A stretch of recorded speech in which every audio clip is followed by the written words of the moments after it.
Iran और Israel के बीच चल रहे युद्ध में जैसे ही अमेरिका ने एंट्री मारी और लगभग ईरान के परमाणु कार्यक्रम ठिकानों को नेस्तनाबूद किया, वैसे ही स्ट्रेट ऑफ होर्मुज को लेकर चर्चा तेज हो गई।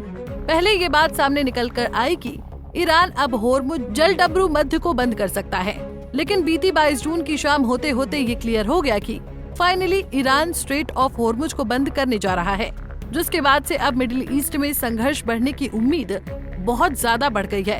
ईरानी संसद ने एक बड़ा फैसला लेते हुए स्ट्रेट ऑफ होर्मुज को बंद करने की मंजूरी दे डाली है।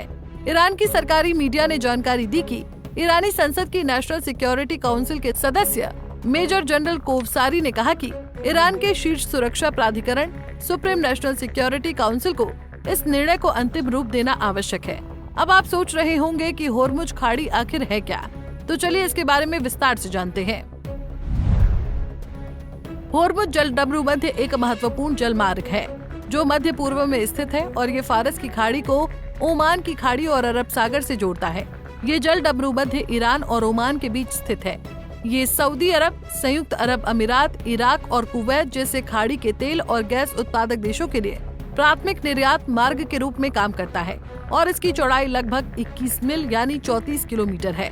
ये जलडमरू मध्य दुनिया के सबसे व्यस्ततम और महत्वपूर्ण जल मार्गों में से एक है, क्योंकि ये फारस की खाड़ी से तेल और गैस के निर्यात के लिए एक प्रमुख मार्ग है।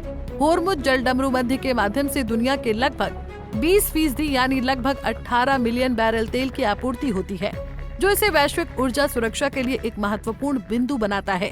इसकी संकीर्णता और महत्वपूर्ण स्थिति के कारण होर्मुज जलडमरू मध्य अक्सर भू राजनीतिक तनाव और संघर्ष का केंद्र बन जाता है।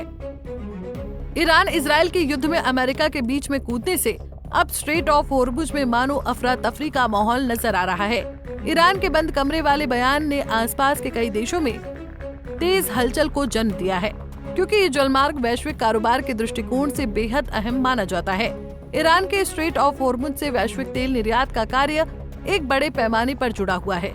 जाहिर है कि इसके बंद होने से तेल निर्यात में भारी रुकावट आएगी, जिससे भारी आपूर्ति जैसी स्थितियां पैदा हो सकती हैं। यही नहीं, इस आपूर्ति के कारण तेल की कीमतों में भी भारी बढ़ोतरी होगी। आपको बता दें कि जो OPEC यानी पेट्रोलियम निर्यातक देशों का संगठन है, इसके सदस्य सऊदी अरब, ईरान, संयुक्त अरब अमीरात, कुवैत और इराक अपने क्रूड ऑयल का ज्यादातर निर्यात इसी जलमार्ग से करते हैं। उनके लिए ईरान का स्ट्रेट ऑफ होर्मुज को बंद करने वाला फैसला चिंता बढ़ा रहा है। इसके अतिरिक्त होर्मुज स्ट्रेट के बंद होने से भारत पर भी गहरा असर पड़ सकता है, क्योंकि भले ही भारत, रूस और कुछ अरब देशों सहित अन्य कई स्रोतों से अपनी तेल और ऊर्जा जरूरतों की पूर्ति करता है, लेकिन इसकी आपूर्ति का एक बड़ा हिस्सा ईरान से भी आता है।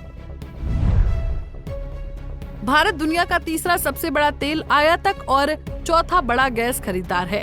भारत पहले 27 देशों से तेल मंगाता था, अब 40 देशों से आयात होता है। भारत प्रतिदिन 5.6 मिलियन बैरल कच्चा तेल आयात करता है। इसमें से करीब 1.5 से 2 मिलियन बैरल होर्मुज जलडमरू मध्य के रास्ते से आता है। पिछले कुछ वर्षों में पश्चिम एशिया में जबरदस्त तनाव के बावजूद होर्मुज जलडमरू मध्य का रास्ता बंद नहीं किया गया। विशेषज्ञों का मानना है कि होर्मुज जलमार्ग के बंद होने से भारतीय आपूर्ति प्रभावित हो सकती है, जिससे तेल की कीमतों में वृद्धि हो सकती है, जिसका असर वस्तुओं के मूल्य निर्धारण पर भी पड़ सकता है। लेकिन भारत अब रूस, अमेरिका और ब्राजील से भी कच्चा तेल मंगा रहा है। रूस अपना तेल स्वेज नहर, केप ऑफ गुड होप या प्रशांत महासागर से भेजता है। भारत का 38% कच्चा तेल रूस से आ रहा है। Bharat liquefied natural gas LNG Qatar से आयात करता है और कतर गैस भेजने के लिए होर्मुज जलडमरू मध्य का प्रयोग नहीं करता। इससे ये कहा जा सकता है कि भारत को इस ईरानी फैसले से कुछ हद तक नुकसान हो सकता है। बहरहाल ईरानी फैसले पर यही कहा जा रहा है कि ये कानूनी रूप से ईरान नावबंदी नहीं कर सकता। अगर उसने ऐसा किया तो इसे अमेरिका की नौसेना और गठबंधन का सामना करना पड़ेगा। ये कदम तेहरान को खुद प्रभावित करेगा, क्योंकि इसके खुद के निर्यात भी होर्मुज पर निर्भर है। चीन, जो ईरानी तेल का बड़ा खरीदार है, इससे परेशान होगा। इसकी वजह से चीन ने पहले भी UN सिक्योरिटी काउंसिल रेजोल्यूशंस का विरोध किया था और अब ताज़ा जानकारी ऐसी है कि रूस, चीन और पाकिस्तान ने संयुक्त राष्ट्र में ईरान में इजरायली और अमेरिकी हमलों की कड़ी निंदा की है और तत्काल प्रभाव से सीज़फायर लागू करने के प्रस्ताव पर साइन किए हैं। Bureau report, Punjab Kesari TV. हमसे जुड़े रहने के लिए हमारे YouTube चैनल को सब्सक्राइब करें और नई वीडियो की नोटिफिकेशन के लिए बेल आइकॉन को दबाएं।